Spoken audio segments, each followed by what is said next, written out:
Why is there very little support in things we need most help with when going into adult life, not only for care experienced young people, but all young people without good support network? Why is it not mandatory for secondary school pupils to carry out lessons around life skills?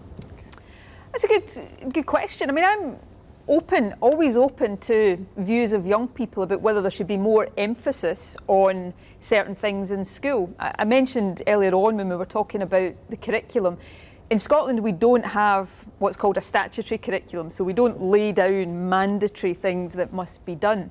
But part of the overall approach in schools is to make sure that young people are not just learning the maths and the science and the English that they need to learn, but they're also learning life skills and learning to be good citizens who can cope independently.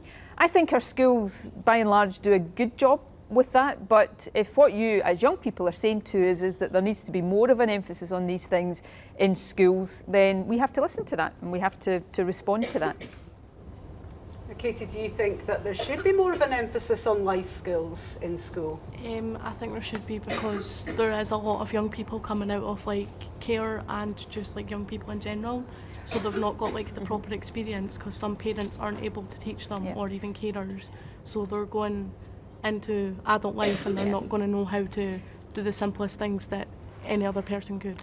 I think for care experienced young people, I think that's particularly important, because care experienced young people will often not have the same support networks that others take for granted, and that's one of the things that we are trying to focus on, making sure that support doesn't just end and you sort of take a step off a cliff edge when you get to 18 is one of the things we've done, but making sure the right support's there is important as well. It's one of the reasons, it's not the only reason, but it's one of the reasons we've set up this really fundamental look at the care system, at how it is for young people who are in care, but also what the support is when young people leave care. I mean, I do lots of important things as First Minister. I've got lots of important responsibilities, but the work we're doing right now to improve the care system and the experience of young people in the care system or who have been in the care system is probably the most important thing of all, because if we get it right for that group of young people, then we'll get it right